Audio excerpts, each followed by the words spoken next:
Good morning students. Bharat में राष्ट्रवाद का उदय, ये टॉपिक हम शुरू कर चुके हैं और इसके कुछ पॉइंट्स हमने डिस्कस किए कि इसके पीछे के कारण क्या रहे हैं। इसमें 1857 के सिपाही विद्रोह की पृष्ठभूमि के बारे में बात की, धार्मिक और सामाजिक सुधार आंदोलन कौन कौन से रहे हैं इसके बारे में हम कुछ पॉइंट्स डिस्कस कर चुके हैं। अब हम आज बात करेंगे मुस्लिम सुधारवादी आंदोलन के बारे में। जिस तरह से हिंदुओं में व्याप्त जो समस्याएं थी रिलीजन से जुड़ी, उनके धर्म से जुड़ी हुई जो कुरीतियाँ थी जिनकी वजह से समस्याएं उत्पन्न हो रही थी समाज में, उसके बारे में उसके लिए कुछ आंदोलन चले, ब्रह्म समाज हो या आर्य समाज हो। उसी तरह से मुस्लिम्स में भी इस्लाम धर्म को लेकर भी कुछ इश्यूज़ थे और उनके समाज में भी कुछ ऐसी समस्याएं थी जिनको दूर करना आवश्यक था और जैसे ज़रूरत थी, जैसे इन्वेंशन की कोई नया जो चीज़ ज़रूरत होती है उस हिसाब से परिवर्तन आते हैं और ऐसा ही मुस्लिम्स में भी हुआ। स्वतंत्रता से पूर्व भारत में बहुत सारे धर्म थे, संप्रदाय थे और उनमें चेतनाओं का विकास हुआ और मुस्लिम समाज में भी इसी प्रकार वहाबी, अहमदिया और अलीगढ़ जैसे सुधारवादी आंदोलन का प्रादुर्भाव हुआ। वहाबी आंदोलन के प्रणेता शाह वलीउल्लाह थे। बाद में सैयद अहमद बरेलवी ने वलीउल्लाह के विचारों को आगे बढ़ाया। अलीगढ़ आंदोलन की शुरुआत सर सैयद अहमद खान ने की थी और जो वहाबी आंदोलन पुनर्जागरणवादी आंदोलन था। इसमें मुस्लिमों के रीति रिवाजों और अन्य धार्मिक प्रभावों की निंदा की गई तथा हिंदुस्तान को दारुल हर्ब, काफिरों का देश, दारुल हर्ब का अर्थ है काफिरों का देश, से दारुल इस्लाम में बदलने की अपील की गई। उन्होंने इस्लाम में वैयक्तिक अंतश्चेतना और इस्लाम के प्रमुख न्याय शास्त्रों में सामंजस्य स्थापित करने पर बल दिया कि आप पर्सनली हर व्यक्ति अपने अंतश्चेतना को जगाए और इस्लाम के जो प्रमुख न्याय शास्त्र हैं, जो उनकी बातें हैं, उसको अपने जीवन में उतारे, इस पर बल दिया। इधर अलीगढ़ आंदोलन ने धार्मिक रीति रिवाजों के अंधानुकरण की प्रवृत्ति पर रोक लगाई। जिस तरह से ब्रह्म समाज में दयानंद सरस्वती ने, इन लोगों ने जिस तरह से कहा कि जो अंधे रीति रिवाज का आँख मूंद कर सिर्फ पालन करना गलत होगा, उसी तरह से मुस्लिम्स में भी इस्लाम धर्म की भी कुछ ऐसे रीति रिवाज हो गए थे जिनको ये कहा कि इस तरह से हमें हर रीति रिवाज निभाने नहीं चाहिए। इस आंदोलन के माध्यम से कुरान की शिक्षाओं की व्याख्या वैज्ञानिक दृष्टिकोण से करने की अपील की गई। इधर अलीगढ़ आंदोलन ने इस तरह की अपील की कि जो कुरान है उसकी शिक्षाओं को व्याख्या की जाए, लेकिन वैज्ञानिक दृष्टिकोण से, उसमें पर्सनल जंक्चर्स कम हो। सरकारी सहयोग और संरक्षण से मुसलमानों में शिक्षा का प्रसार कर रोजगार में वृद्धि पर जोर दिया गया ताकि मुस्लिम समाज की दशा में सुधार हो सके। ये चेष्टा अलीगढ़ आंदोलन ने की।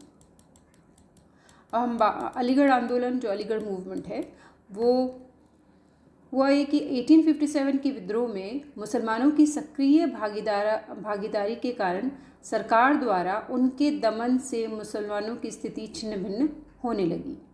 ऐसे ही समय में सर सैयद अहमद खान का पदार्पण हुआ।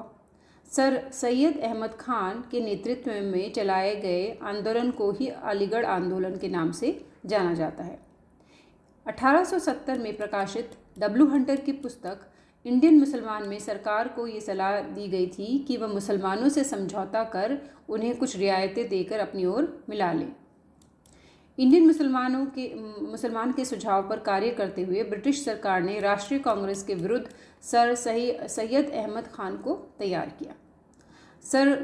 जो अहमद खान है, उन्होंने प्रारंभ में हिंदू मुसलमान एकता के हिमायती थे और हिंदुओं और कांग्रेस के प्रबलतम शत्रु बन गए बाद में।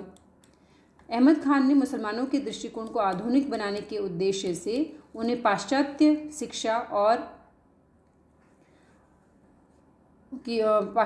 की ओर आकर्षित किया। उन्होंने अपने समर्थकों से ब्रिटिश शासन की अधीनता को स्वीकार करने के लिए कहा।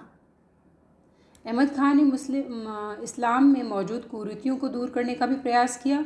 उन्होंने पीरी मुरीदी, ये जो पीर जिस तरह से अपने यहाँ साधु महंत होते हैं, उस तरह से पीरी मुरीदी का प्रथा को ख़त्म करने की वकालत की। अपने विचारों का प्रसार कर जो अहमद खान है वो तहज़ीब उल अखलाक, एक उन्होंने इस नाम का एक पत्रिका चलाई, उसमें उन्होंने अपने ये विचार व्यक्त किए। उन्होंने कुरान पर भी टीका लिखी और परंपरागत टीकाकारों की आलोचना करते हुए समकालीन वैज्ञानिक ज्ञान के प्रकाश में अपने विचार व्यक्त किए। 1864 में अहमद खान ने साइंटिफिक सोसाइटी तथा 1875 में अलीगढ़ मुस्लिम एंग्लो ओरिएंटल कॉलेज की स्थापना की। ये बहुत सारा काम किया गया था सर अहमद खान के द्वारा। अलीगढ़ आंदोलन को भारतीय राष्ट्रीय कांग्रेस के मुकाबले में अच्छी स्थिति में स्थापित करने के उद्देश्य से वाइसरॉय लॉर्ड नॉर्थब्रुक से भी उन्होंने 10,000 रुपये का व्यक्तिगत दान भी दिया। इस तरह से हम ये देखते हैं कि जो सुधार आंदोलन था वो धर्म और समाज से जुड़ी हुई कुप्रथाओं को दूर करने के लिए, कुछ परिवर्तन लाने के लिए किए गए थे। और इसमें जो अलीगढ़ आंदोलन है वो काफ़ी प्रमुख है। दूसरा जो है वो देवबंद आंदोलन। मोहम्मद कासिम ननौतवी एवं रशीद अहमद गंगोई ने 1867 में देवबंद में इस्लामी मदरसे की स्थापना की।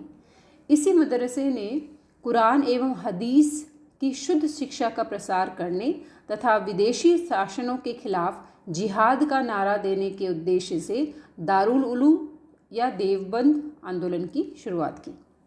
ये जो ननौतवी और रशीद अहमद, इन्होंने शुरुआत की कि विदेशी शासन के खिलाफ उन्हें आंदोलन करना है और अपने धार्मिक ग्रंथ को इसमें उपयोग में लाने की बात कही।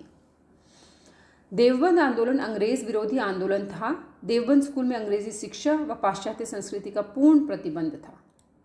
जो तीसरा जो आंदोलन था वो था अहमदिया आंदोलन। अहमदिया आंदोलन की स्थापना 1889 में मिर्ज़ा गुलाम अहमद ने की थी और इस आंदोलन का जो उद्देश्य था वो ये था कि मुसलमानों में आधुनिक बौद्धिक विकास हो और उसके संदर्भ में धर्मोपदेश और नियमों को उदार बनाया जा सके। मिर्ज़ा गुलाम अहमद ने 1889 में मसीहा तथा महदी होने के बाद धरती पर हिंदू देवता कृष्ण और ईसा मसीह का अवतार होने का दावा किया। उन्होंने कहा कि मैं उनका अवतार। गुलाम अहमद पश्चिमी उदारवाद, ब्रह्म विद्या तथा हिंदुओं के धार्मिक सुधार आंदोलन से अत्यधिक प्रभावित थे। ये सारी चीज़ें हुई। ये जिस तरह से एक तरफ हिंदू समाज में परिवर्तन चल रहा था, उसी तरह से मुस्लिम समाज में भी इस तरह के परिवर्तन हुए। इस तरह से कोशिश की गई कि सारा जो धर्म के, एक तो धर्म में धार्मिक जो कुरीतियाँ रीति रिवाज का आधुनिकीकरण जो हो रहा था उसको रोका जाए और दूसरी तरफ शिक्षा का प्रसार हो कुछ। और इसी बीच में जो राष्ट्रवाद वाली भावना वो भी उत्पन्न हो रही थी, क्योंकि दोनों ही धर्मों में जो बाह्य देश था उसका विरोध किया जा रहा था, बाहरी कंट्रोल का विरोध किया जा रहा था, क्योंकि उससे उनको ये अनुभूति हो रही थी कि ईसाई धर्म है या दूसरों का जो दूसरे धर्म मानने वाले जो राष्ट्र है वो अगर हम पर शासन करेंगे तो हमारे धर्म की अनुपालना सही तरीके से नहीं हो सकती।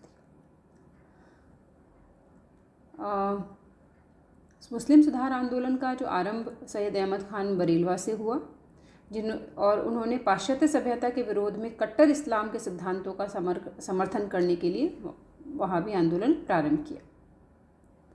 उनके विचारों का समर्थन तीव्रता से किया गया, किंतु मुसलमानों की आर्थिक स्थिति, शिक्षा और राजनीतिक प्रगति के बारे में जितना कार्य सर सैयद अहमद ख़ान ने किया उतना कार्य किसी और ने नहीं किया।